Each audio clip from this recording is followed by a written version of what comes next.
I just wanted to offer a brief word of welcome. My name is Jeremy Gilmore. I'm the Director of Spiritual Care here at WakeMed.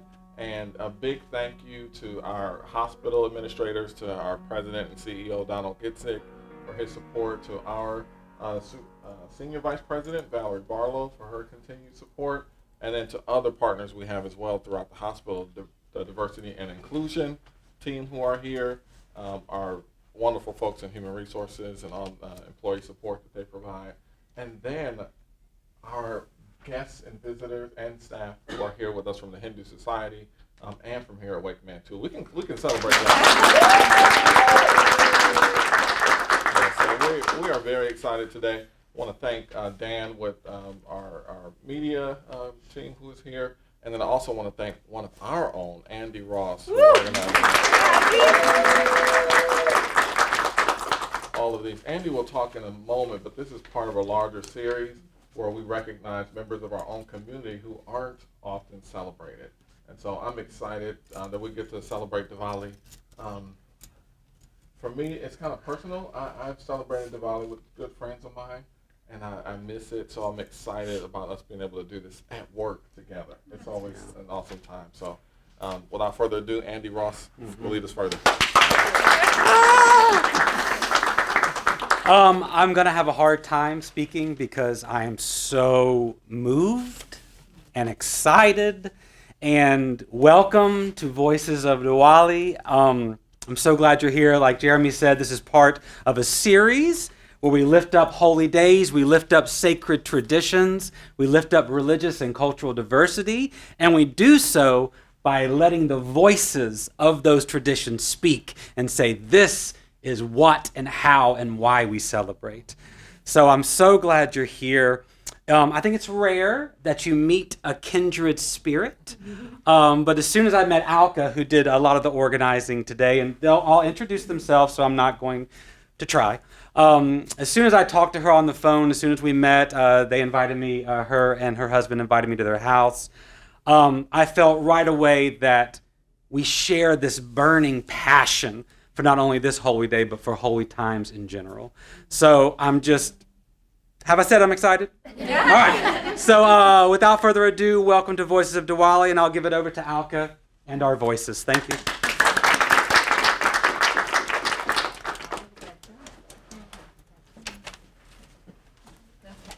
So thank you, Jeremy. Thank you, Andy, for this very, very sweet and special welcome. And deeply, deeply we are appreciative of all the effort, Andy, especially you've put, and the patience that you have shown Shreya and I through last year in getting this together today. We are very, very grateful for the opportunity. One thing that came to my mind when this was offered and this was spoken about was what a wonderful thing WakeMed is doing. The kind of effort you are putting in celebrating diversity, in celebrating different religions, different cultures, different traditions, different ethnicities. It's just an awesome, awesome approach, especially in the times we are living in now. So that being said, what I want to say is welcome and namaste to everybody who is here. You took the time to come, to learn, to listen to a beautiful celebration that is very dear to all our hearts. And it gives us so much joy to be able to share it with you all, because it is something that just blossoms faith. It just reverberates joy and bliss when we talk about it, when we sit down and discuss it, and when we can share it with you all. There are a couple of things that I wanted to say before we start. I would love to introduce this team that I have here. It would not be possible without them. I would start by introducing Neela. This is Neela, a lady of many talents, one of which you will see today of how passionately she feels about what she's going to present to you. Then we have Parul. Parul is actually one of your own. She works at WakeMed. Then we have Shreya. She has dedicated her nights to WakeMed. And then we have Anju and we have Hema, and they both helped in setting the space up today with Neela and with Mohinder. Now, without Mohinder, none of this stuff would have come here. This would have been a room without any of this. So I'm very, very grateful to him. We we just got it together and said, hey, now it's your responsibility, get it done. And it was here. So we are very, very grateful to all of you for your effort. I would like to start this hour with a prayer. We are going to invoke all the beautiful energies that surround us, that are within and that are without. It's a Sanskrit mantra that we are going to recite. As you all know, Sanskrit is one of the oldest languages of the world, and a lot of our scriptures are in Sanskrit. So we as a group are going to recite this mantra. I don't know if you could also please join us. And as we recite each line, Shreya is going to read the translation of it, so that way you know what we are saying. So we are going to. So what I would request everybody to do is take a deep breath in, let go. And when you let go, just let go of everything that your mind might be attached to, might be thinking about. Just let go. Take another deep breath in, let go. And the third time, we are going to do the same. Take a deep breath in, let go. Now, with the next breath, we are going to chant this shloka.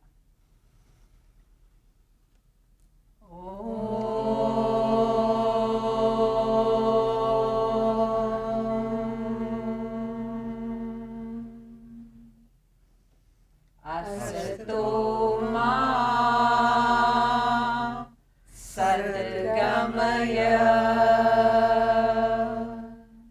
Lead us from the unreal to the real. Tamaso ma jyotirgamaya. Lead us from darkness to light. Mrityorma amritam gamaya. Lead us from death to immortality. Om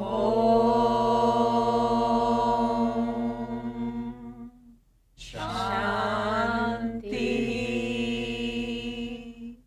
Shanti Shanti.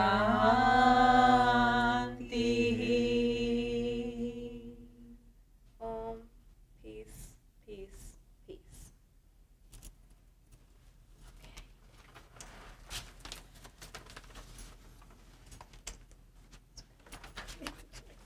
We say peace usually 3 times. You might wonder, why do we say peace 3 times? Why do we say Om Shanti? Why don't we just say Om Shanti then? The reason that we say Om Shanti, Shanti, Shanti 3 times is peace in the environment outside. Peace in this material body that manifests this being. Peace within. So you just kind of focus your energies on all 3 levels of existence and come to terms with complete peace and calm there. And then whatever you say, whatever you receive, comes to you in the purest way possible. And being in that mindset now, I'm going to start my talk about Diwali.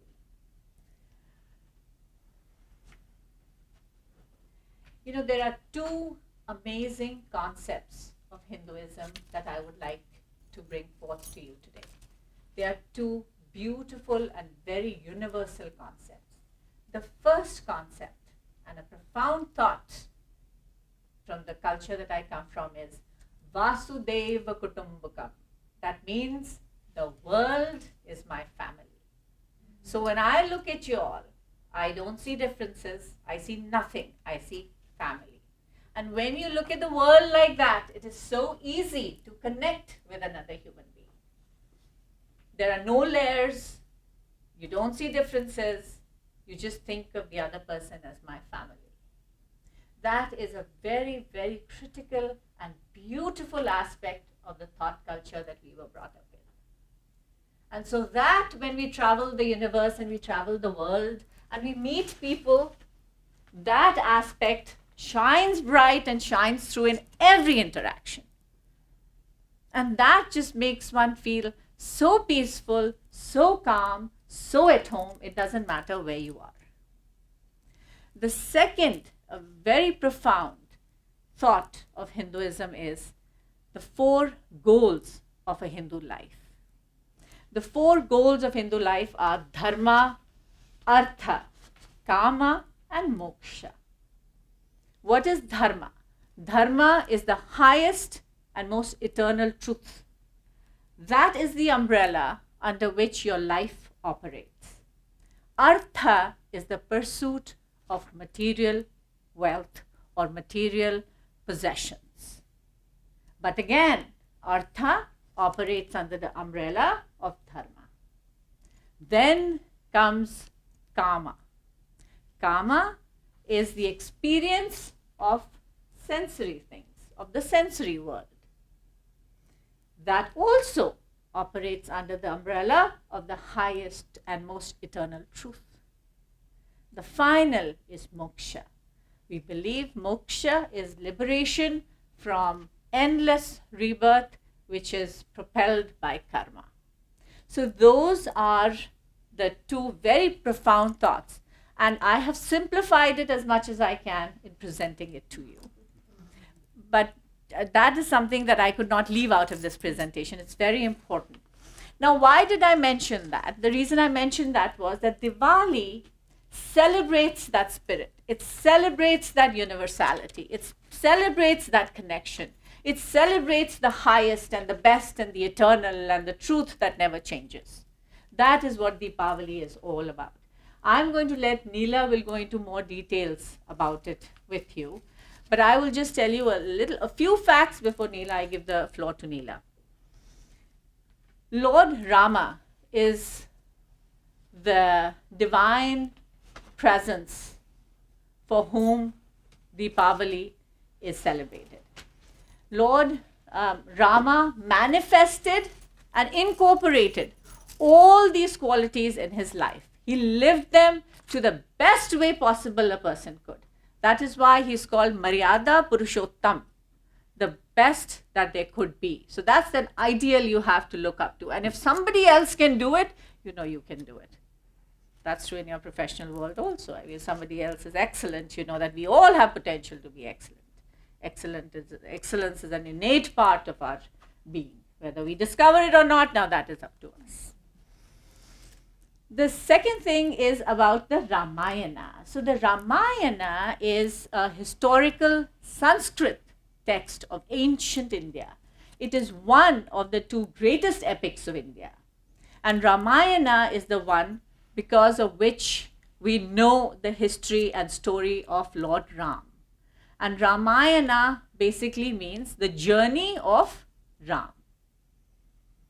And Ramayana is the basis that tells us about Bhagwan Ram. It tells us about the way he led his life, what he did, what he did not do, and Deepavali then celebrates that aspect of him and his being. The other thing that I wanted to tell you was that there are 2 epics. There are 2 historical epics in Indian history. The other one is the Mahabharata. That's the second one. But the Ramayana is the primary one, and that is the one Deepavali flows from. And now I'm going to let Neela tell you a little bit more about Deepavali and the essence of Deepavali and what is its literal meaning, what is its spiritual meaning. So Neela, I'm going to let you take the floor. Thank you so much, Alka.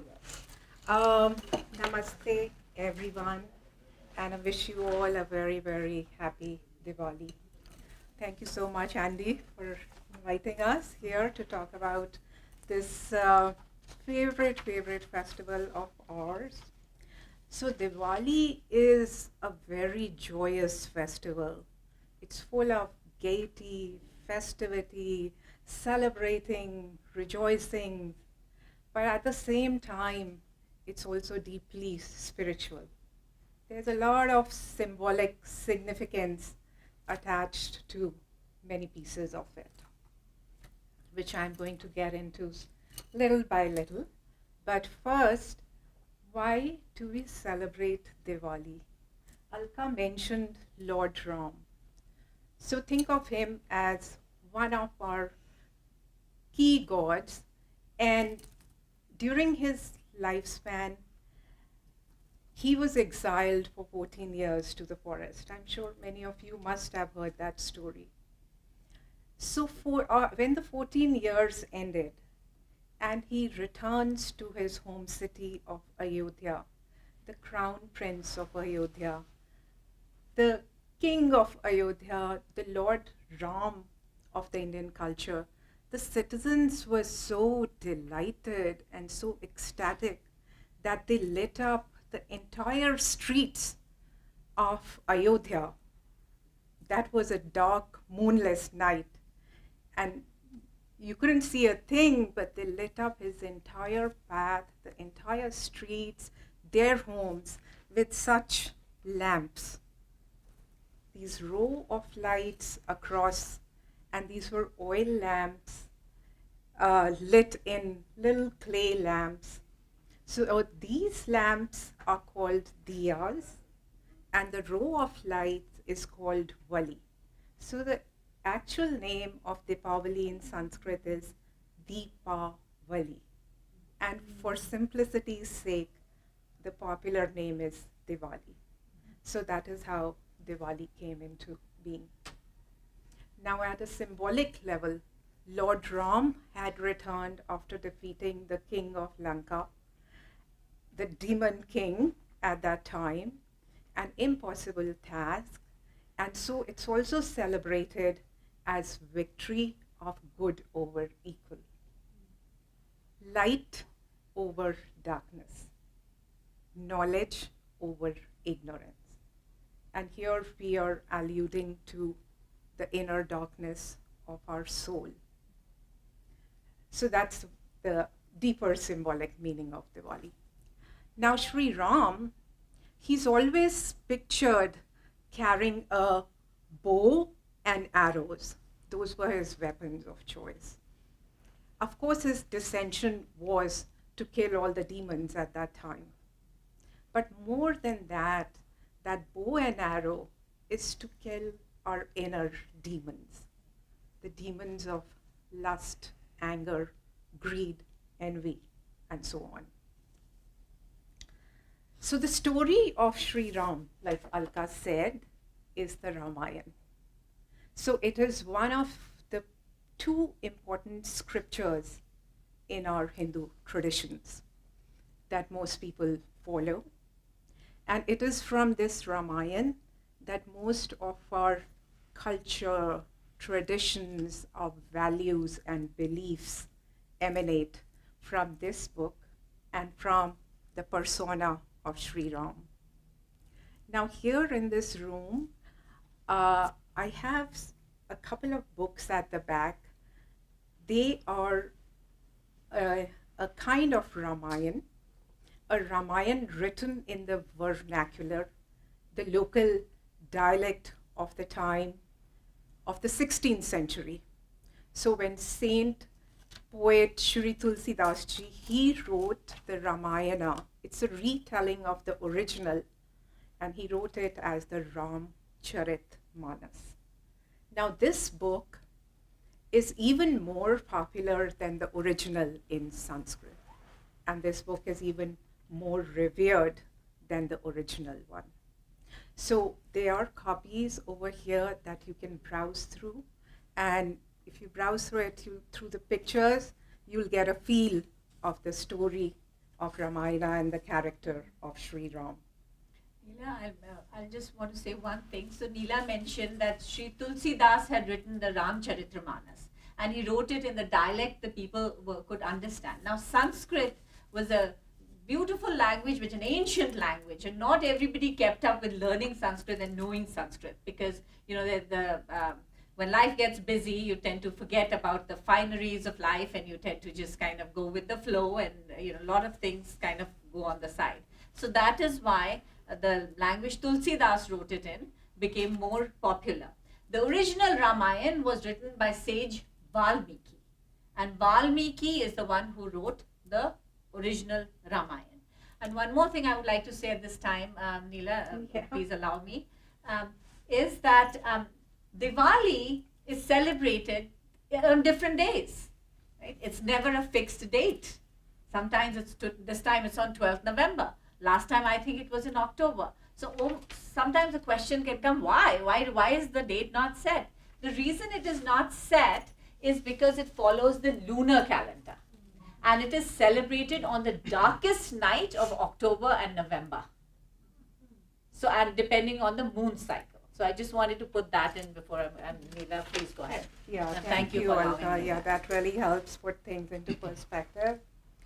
So this book, Ramayana, or this book, Ramcharitmanas, or this story of Sri Ram, it is a treasure trove of teachings for any one of us to follow. It talks about the personality of Sri Ram, who, as Alka mentioned in the beginning, is referred to as the Maryada Purushottam. Maryada Purushottam means the ideal man.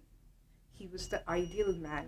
He was the ideal son, ideal husband, ideal friend, and the ideal king. So his life and personality was such that, we can only follow him and try to be like him.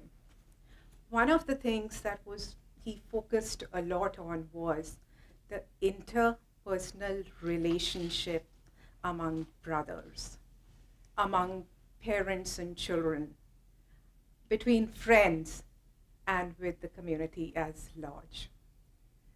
With his brothers, if you read the story, the sacrifices they made for each other out of the love they had for each other, it's just incomparable. And then in addition to that, Sri Ram, he was the most trustworthy, the most reliable friend. And that's how, you see instances of that in the story, that he honored his commitments, his word, at just any cost. Then he, being the most powerful person in the entire world, the king of the world, when you are in such a powerful situation, pride and ego are going to quickly make a home in you. But yet, on the one hand, he was the most powerful. On the other, he was the most humble, the most compassionate in his interpersonal dealings with just about anybody and everybody, whether they are living creatures or they are animals or they are other backward classes, just about anybody. He treated everybody with respect, reverence, and compassion. And it was the same thing for all the women in this book. He treated them with the utmost reverence and respect. So his personality was a hallmark of tolerance, patience, compassion, respect, love, and humility. So that was the character of Ram, and it is in that spirit that we celebrate this festival of Diwali, celebrating the victory of good over evil and celebrating our interpersonal relationships on different level between family members, within friends, with community members, and with everybody at large. Now, let me see. This is also a time of giving and generosity. Diwali is a time when we just do not take care of our own, but we also go out into the community and give generously to those who are not so fortunate as us, or those who work for us, and all those people. Now, Diwali is celebrated across the length and breadth of the entire country. But depending upon where you are in the country, Diwali takes on a little bit of a different flavor. Just like this Ramayan, this book, there's this one book, Ramayan, yet there are countless retellings of it that are just not there in India. They are across the globe. So same here. In the southern part of India, Diwali is celebrated because Lord Krishna, who you might be more familiar from the Bhagavad Gita, he defeated a demon named Narkasura. In other religious traditions that emanate from Sanatan Dharam, like the Sikh religion, in the Sikh religion, they too celebrate Diwali, but they celebrate it because the sixth Guru, Guru Har Gobind Singh Ji, was freed from imprisonment on that day. And in the Jain tradition, it is celebrated because their founder, Lord Mahavira, attained liberation that day. And it is also celebrated because it marks the end of the harvest season.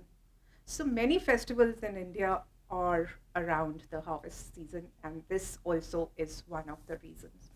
So no matter where you are, Diwali is celebrated with exuberance and joy and festivity and fervor, both in India and beyond. The interesting thing about Diwali is that it's also not just a one-day festival. The festivities extend over 5 days. And what we do on those days and what happens then, I'm going to hand over to Parul to talk more about that.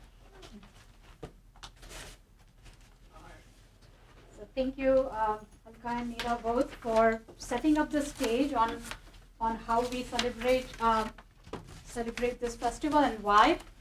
So out of all the different festivals that are celebrated, and there are quite a few, it almost, if you lived in India, almost every other week, it seems like there is some kind of celebration going on. Or you know what they say, there are 365 days a year, and there are 366 festivals. Yes. Yeah. But because life is a celebration. Yeah. But Diwali is far, one of the biggest festivals, and like Neela mentioned, India is a land is probably the only land that celebrates democracy and diversity both at the same time, like no other. So right now, if we look at the democratic India, there are 26 states.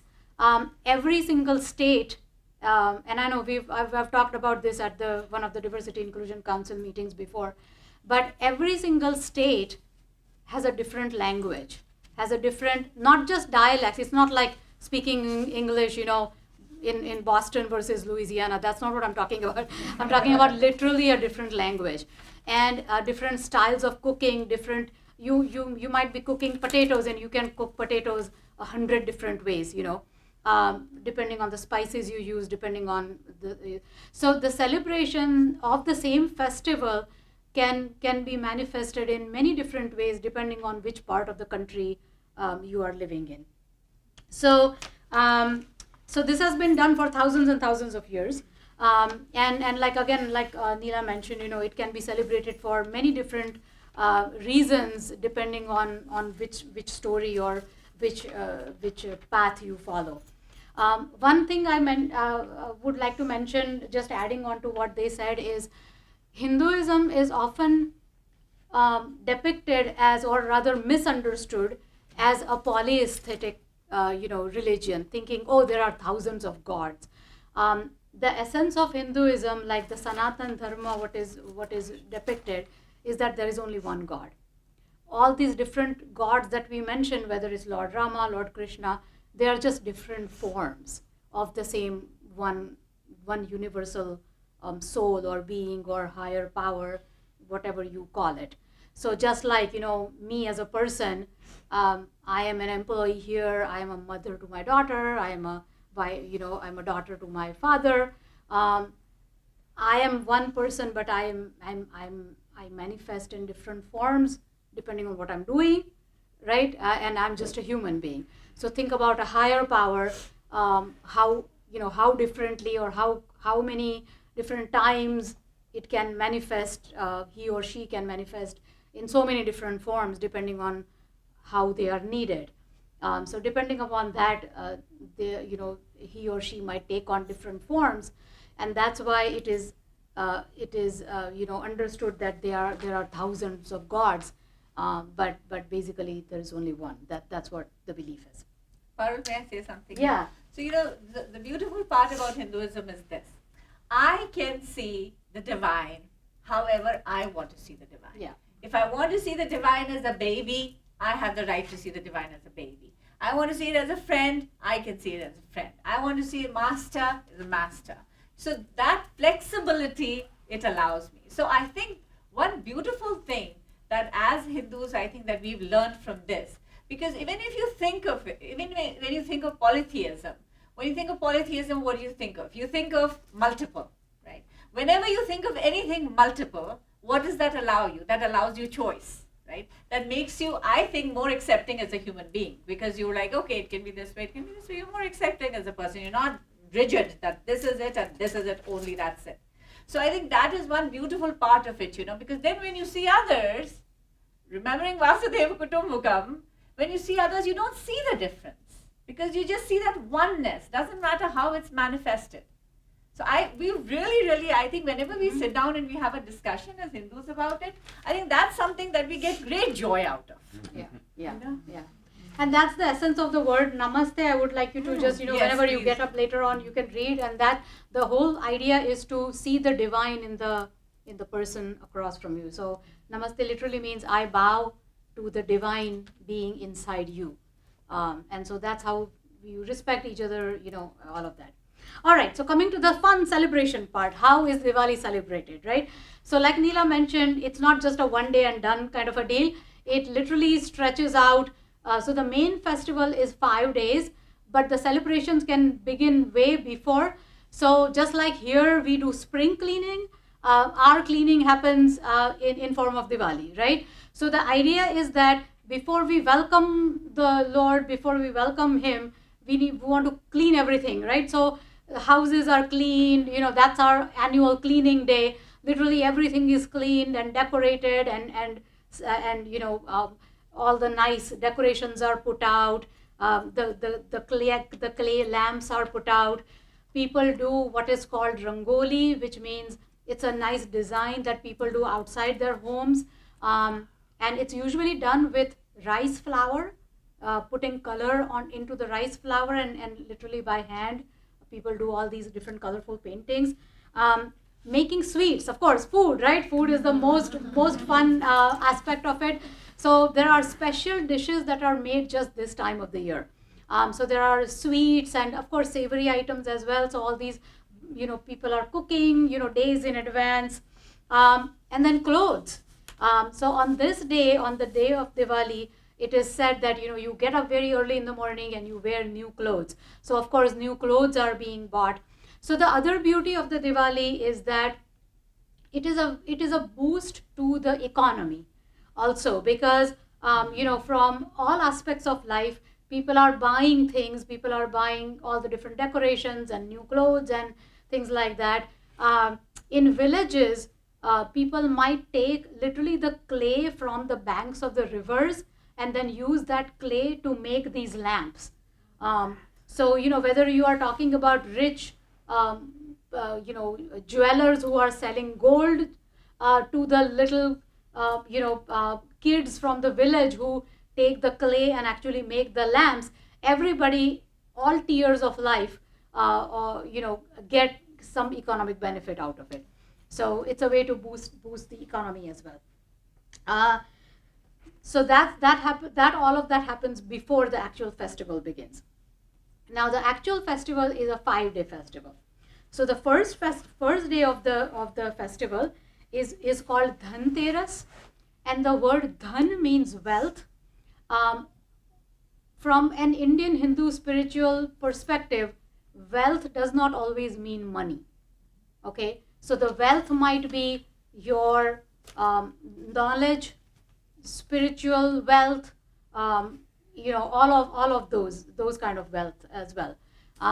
So Dhan and Teras. Teras is the 13th day. So if you look at the lunar calendar, all the Hindu festivals are celebrated based on the lunar calendar.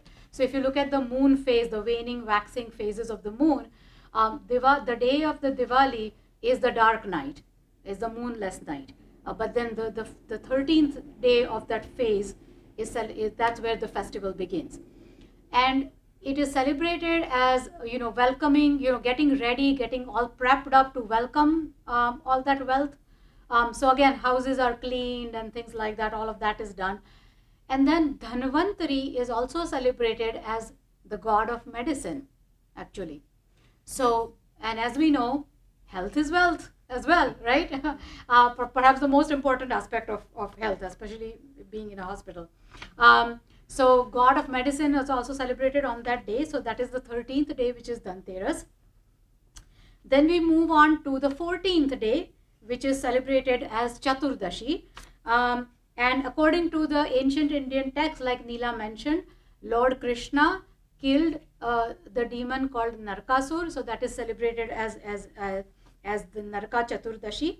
And that day is also known as Choti Diwali or smaller Diwali, minor Diwali. And then we get to that moonless night, the 15th day, which is the main festival of Diwali. So on this day, we celebrate goddess Lakshmi.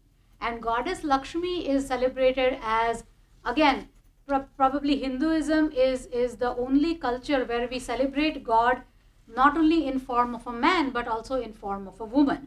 So the goddess of wealth, goddess of abundance, is celebrated as the goddess of Lakshmi. So this is the main day of Diwali.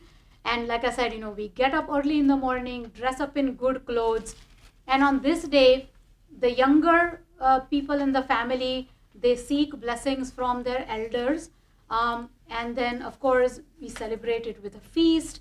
And then at night, there are special celebrations done with lighting of the candles. We do firecrackers and things like that. So all day long, celebrations go on. And then people exchange gifts in terms of literal gifts as well as blessings. And then at night, it's all lit up inside the house as well as outside in the courtyard, in the driveway. People just put out all these lamps and it's just a magical, magical feeling. Lanterns are lit up and blown up into the sky. So it just looks just magical and beautiful. This day is also celebrated in olden times for businessmen. This used to be celebrated as the end of the fiscal year. So this used to be celebrated as the start of the new fiscal year. So which is not done anymore traditionally because it's now we celebrate the calendar year from January to December. But still, as a symbolism, people do celebrate their ledgers. Like, in olden times, there used to be like physical ledgers where you wrote your assets and liabilities and things like that. So people literally do like rituals to celebrate their ledgers and kind of seek blessing from the goddess Lakshmi that, blessings that next year there would be more assets than liabilities, that kind of a feeling. And then celebration, or rather blessings, not only for the ledgers, but also depending on whatever profession you belong to. So it wouldn't be unheard of to see people do puja or celebration of your car, your vehicle. If you are a musician, you would celebrate your instruments. So it's not just money. You celebrate all kinds of different aspects of wealth. And then after the Diwali day, the fourth day is, in some communities, it is celebrated as a new year. So again, on this day, people visit each other's homes. People seek blessings from not only your immediate family, but also neighbors, extended families. So people literally go to each other's houses and visit each other. This is also the day where it is celebrated as Govardhan Puja. So Lord Krishna, there is a story that, Lord Indra, who is the god of all the devas, and also god of thunder, lightning, kind of like the Hindu manifestation of Zeus, the Greek god, if you would. But he got very angry at the people, and he just incessantly, just poured down rain and thunder. And so to protect the people, Lord Krishna lifted up this mountain, and so all the people and the villagers and their animals kind of took shelter under this mountain. So that is what is celebrated on that day. So it's called Govardhan Puja because the name of the mountain was Govardhan. And we celebrate, blessings from all the animals as well on that day. And then the fifth day is celebrated as Bhai Dooj, and that means Bhai Beej. That is a celebration of the relationship between brother and sister. So if the sister is already married, then she will go to the brother's house. If the sister is not yet married, then if they are living in the same house, then they would do the ritual in the same house. But basically, it's a celebration of that relationship between the brother and the sister. So as you can see, all different aspects of the family, close family, extended family, neighbors, community, all aspects of humanity are celebrated in these 5 days. And then I'll hand it over back to Neela to give a little bit more detail on the day of the Diwali itself. Yeah, thank you, Parul. So I'm just going to touch upon some things we do on this main festival of Diwali. So the main festival, that's the 15th, that's the day right in between, and the Diwali day that most people celebrate. So one of the important aspects of this day is that we worship Lord Goddess Lakshmi. Lakshmi is the goddess of wealth, the goddess of abundance, the goddess of prosperity. So the main person whom you're welcoming that day to your home is all of those.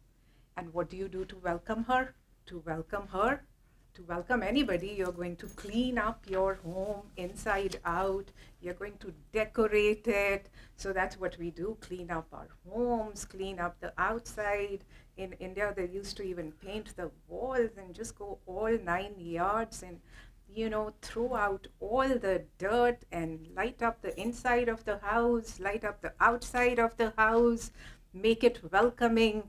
And then the thing, design Parul talked about, the rangolis.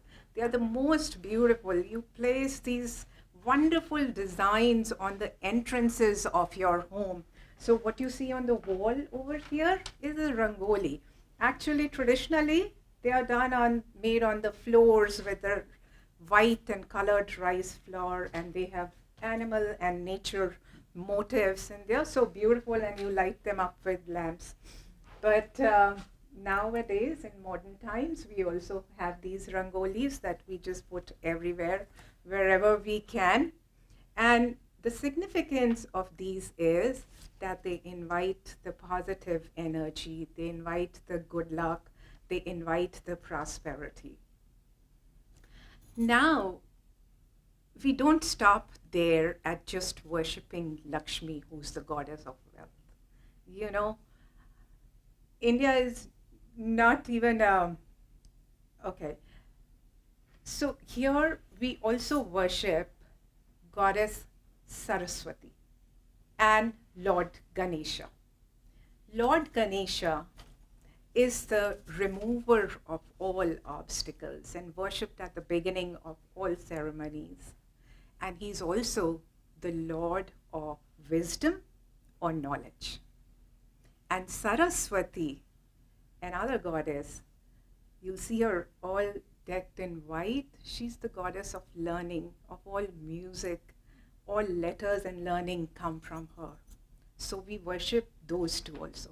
We worship those two because we want the wisdom and the discrimination to use that wealth for which we are praying.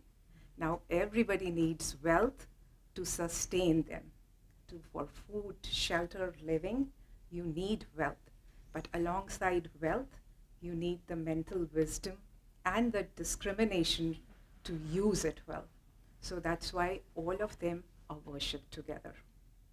And once, when the evening starts and we start with all these prayers and chants, we have these puja platters. There's a little one here that I brought, but usually they are, big. And, they will have whatever you're offering to the gods now. They are going to come to your home, you're going to offer them something.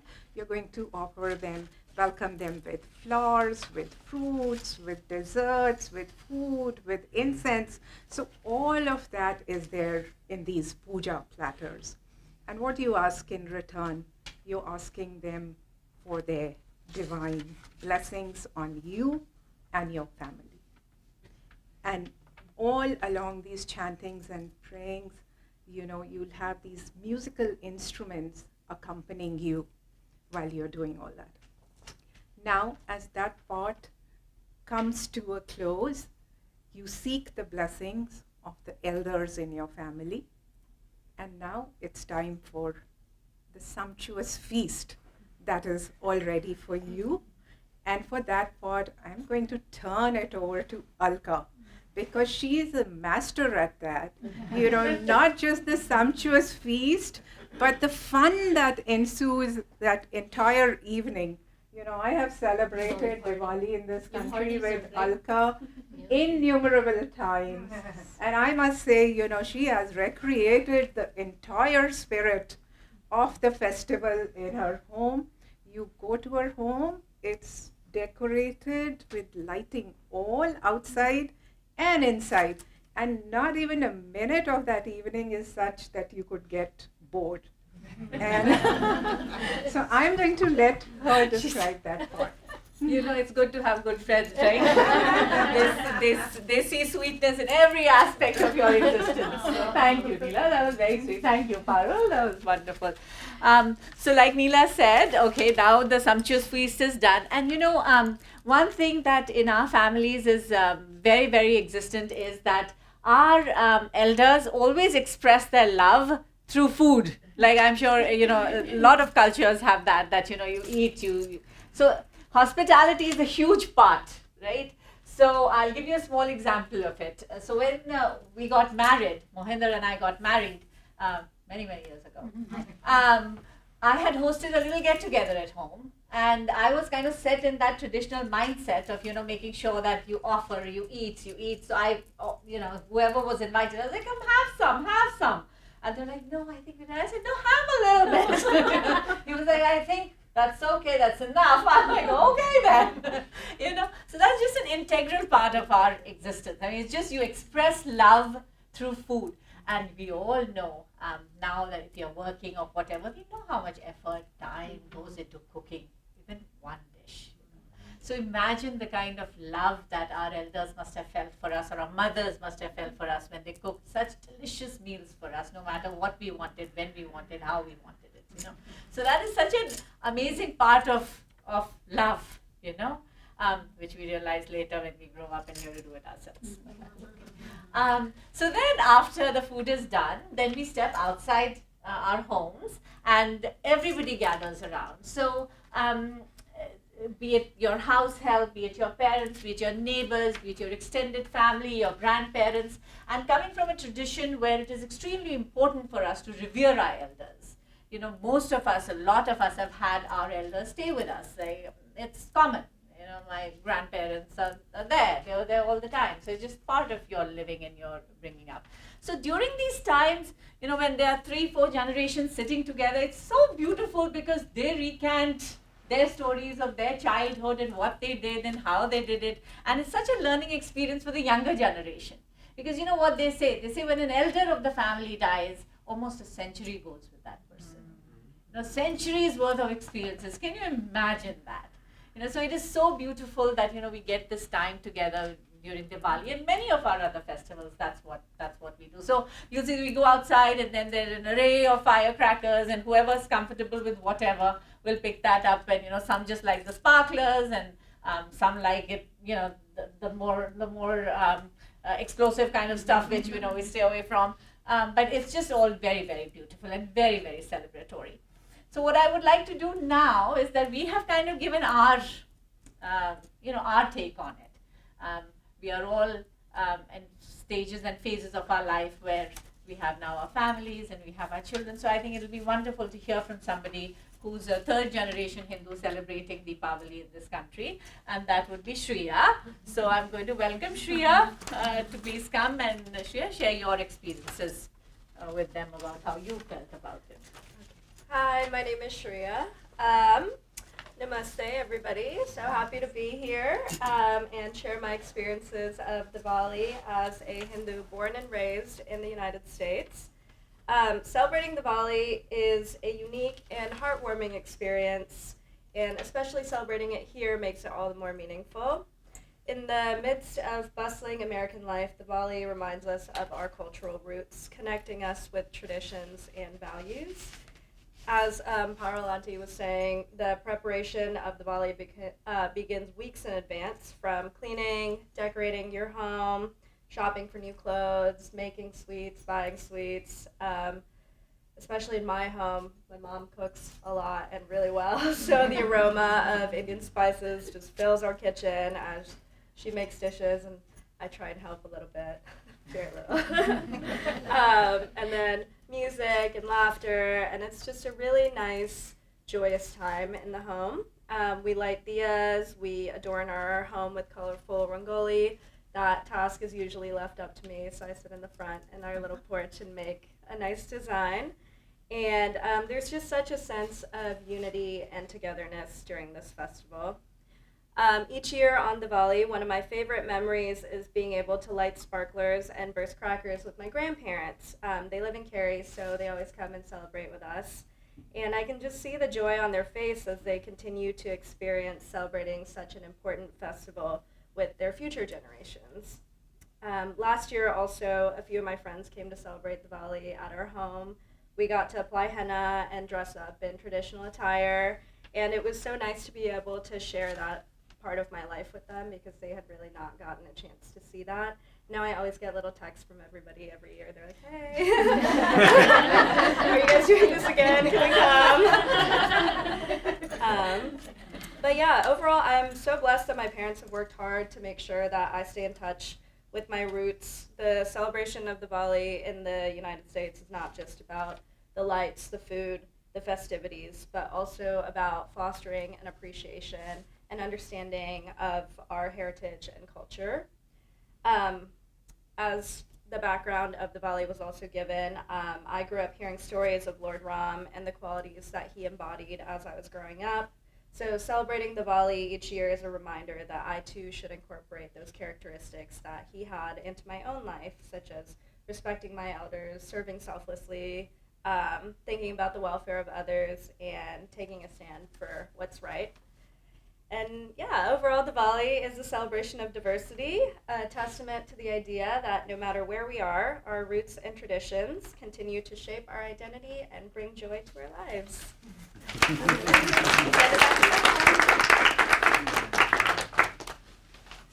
All right, so that pretty much concludes what we had to say to you. But it's so amazing how the universe works. I often have this conversation with somebody in this room, Miss Light. I've always had this conversation with her about how the universe manifests certain happenings in your life, And today is one such day, and let me tell you why. So Andy and I were in discussions about what day would work. And Andy, again, I reiterate, thank you for your patience with me on this. It was nothing. Do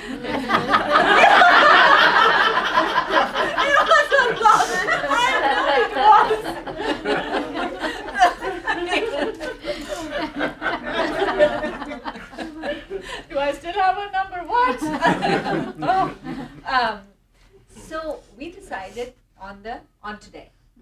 We also decided today because Neela had a commitment on the 26th. And I had no clue about this till just, I think, about 4 or 5 days ago. Today is an extremely auspicious day because today is the day that Lord Ram vanquished Ravana. And we are talking about Diwali. And this day is called Dashera. So this is the day that after after he rescued Sita and he had to go through that whole the whole kind of a very difficult phase of his life where he had to deal with a lot, and then he tried, and that is what Parul mentioned. He teaches us about so many skills about even bureaucracy, about international relations, and he tried his best to kind of come to consensus with Ravan that he would release the hostage. Right? I mean, we are all in a phase of life right now where we see war, we see strife, we see intolerance. So that is why this becomes all the more profound, because it focuses on, hey, listen, ultimately see oneness, accept, don't just tolerate. There's such a deep meaning in this, and it makes so much sense even today, thousands of years after the Ramayana was written and Lord Rama was born and lived his life. So today is that day when Ravan was vanquished, and basically what was vanquished was ignorance, ego, darkness, just adharma, which is basically going with whatever is convenient and not sticking for what is righteous. So all of that is being celebrated today, and it is actually today. So, we are all part of this wonderful community here, and we are all getting together during, I think, a very strange time in all our lives. We've seen so much, we've all been through so much. Who would have thought what we went through 2-3 years ago? That was almost like the Third World War. So here we are talking about this today. So on that note, I want to again end with a Sanskrit mantra. Again, a very, very powerful and divine mantra, which when recited, so oftentimes when Sanskrit mantras are recited, only a few of us maybe who've studied Sanskrit would understand the meaning. But the way the language has been put together, the utterance of those, they have a certain ripple effect on the environment. And whether we are aware or we are cognizant or not cognizant of it, it impacts us. And so that is just something I would urge you to remember as we go ahead and we recite this. So we are all going to recite it. I'm going to request Hema and Anju to join us, and Hinder also to join us. And after we recite this, then we will then we are going to understand. That's right. Yes. We are just going to tell you the meaning of it after we have completed the mantra. Yeah, so again, I'm going to request you to just please close your eyes just for a second. Take a deep breath in. Let go. Just let go of everything, all concerns, all worries, all thoughts, all curiosities. Take another deep breath in. Let go. Now we are going to recite the mantra. Om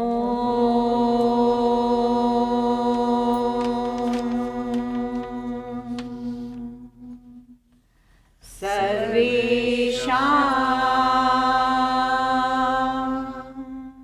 Swastir Bhavatu Sarvesham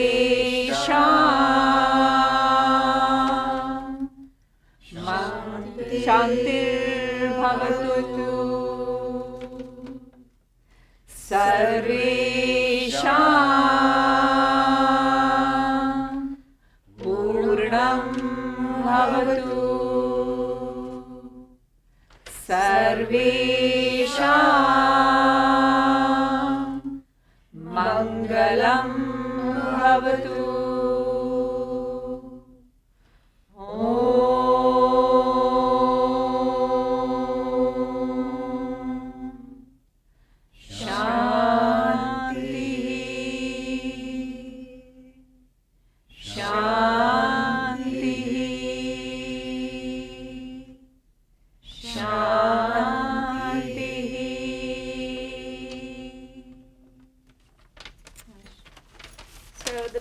That one is, may there be well-being in all, may there be peace in all, may there be fulfillment in all, may there be auspiciousness in all. Om, Peace, peace, peace. So with that, we conclude our presentation, and with also the joy in our hearts to say thank you for making time, for sitting here. You are in an environment, you are taking care of the health of so many. You are taking care of them at a stage and in their lives when, you know, they are not in the best of health, either emotionally maybe or physically, yet you have dedicated yourself selflessly to them. We are deeply, deeply grateful to have this opportunity to be able to present on Deepavali in this beautiful setting of such a healing space. And now we are happy to answer any questions that you may have for us, or anything that you want to ask us. It doesn't need to be in regard to Diwali. You want to ask us about anything else, feel free to go ahead, and we love questions. So it's all good. Just ask us whatever you need to about attire, culture, traditions, all goes. And also, there are a lot of decorations here in the back. You are welcome to kind of after, get up and go close and look at them. So, yeah. And like Neela said, I would definitely look through the book. Don't hesitate to touch it. You can open it. You can flip the pages. Just feel free. She's amazing about that. So just feel free to just kind of familiarize yourself with everything. And before you leave, don't forget we have a little food box prepared. Goodie bag. Yeah, goodie bag. Energy has, gone around town collecting stuff that we could easily fit inside that box, and could spread some joy of this festival to all of you as well. Yes, so we always, yes, that is very true. That is an integral part of it. We don't have any celebration at home. It doesn't matter how small a puja or how large a celebration, where it's almost like sharing and caring. That's what it's about. It's not about what you give. It's about just sharing and caring, and seeing you as an extension of me. And, that's why, like Shreya was mentioning, when guests come, all her friends, when they come, it's so delightful, when they come. Because there's another saying in Hinduism, that is Atithi Devo Bhava. Your guest is manifestation of the divine at your doorstep. So go ahead and take care of that as you would if the divine came in front of you. Yeah. So that is the mindset we look at when somebody knocks on our door or enters our home. You can never go into a person, an Indian person's home and leave without eating food. Or having chai. I have been a guest at Alka and Mohinder's house, and I have never been treated so well. I'm talking about waves of food, feet off, and just pillows. It was amazing. When I first came to this country, and I had people coming to my home, my apartment, to do some service for me, either some cleaning or fixing something, and I would be running and getting something to eat. That's for right. them. For the plumber. They were, you don't need Surprised, to do that. Yeah, I mean, You need to do that here in this culture. Yeah, even And, kids' it would be- birthday, because yeah. that's how we are in India. The minute a guest shows up, he is your God, and you have to take And care there's- of the person. Yeah, that is so true. And there's one thing I want to just, as personal incidents that I want to kind of share with you all. So I had gone back to India last year. And when I go back to India, after you have lived in different cultures for an extended period of time, the universe offers you experiences, and then it also widens your horizon when you look at people, when you appraise situations. It allows you to gauge certain things in certain ways, when I go and I observe people, right, and it's so amazing when you see what makes who happy. How do people find joy, in the simplest of things or the most complicated things. So we had gone into a farm. My mother is big on farming. So we had gone into a farm, and there was this person sitting there. He had like a small bowl of food that he was eating. He was sitting outside, surrounded by lovely pear trees, and his economic status was what you and I would think very average, wealth-wise. Money wealth-wise, not other wealth-wise. And the first thing he told us was, come, eat with me. So it doesn't matter whatever little there is, it'll be shared.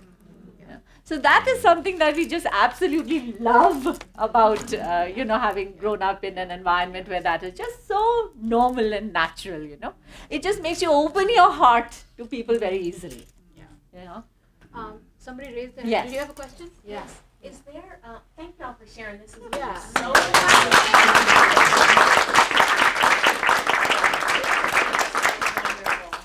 Thank y'all so much. Is there a way for friends of the community to be able to convey our a greeting or a way to just join you in this celebration? So I see the signs that say Happy Diwali. Yeah. Are there ways that neighbors and friends can kind of join you in wishing you well during this time and just celebrating a little bit with you? So your question is about basically like when the festival is there, how would you extend celebratory greetings to someone? So there are a couple of ways. We living in a society where English is the first language of choice, we usually say Happy Diwali. In Hindi we say Shubh, which means auspicious Deepavali. May you have an auspicious time. So it incorporates a little more profoundness to the expression. So we always say Shubh Deepavali. And then friends are always welcome. Especially when Diwali is there. I know in our communities, we always have the lights on during Diwali. And then Christmas comes later. So the Diwali start from, What Christmas starts with? Yeah. So lights are on from October to January. So. I get started early. So it's always joyful to have. And the other thing is that I would love to extend one thing is I understand, when there's somebody of a different culture, different tradition, once almost feels one is walking a thin line to ask certain questions, like maybe why are you wearing this, right? But I think most of our mindsets are such completely welcome. Ask. It's okay. Because believe it or not, every Hindu scripture starts with a question. Ask. Questioning is very important. You question. Yes. You said the actual day this year is November 12th. Yes. Yes, it's November 12th. So today is Vijayadashmi. So maybe you have the 19 days or 20 days from Vijayadashmi, Deepavali comes. Yeah, 20 days. It took 20 days at that time for Lord Ram to travel. Please from don't leave without Lanka taking a small to token Ayodhya. of our. I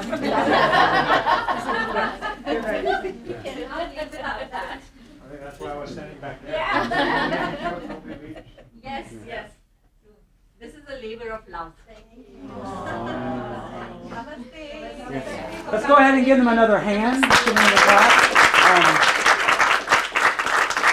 I know time-wise, we're a hospital, so for those of you who have to go, you can go. But for those of you who can stay, please hang out for a while. Look at, immerse yourself in all of this. Ask questions. But if we understand if you need to go, Yes.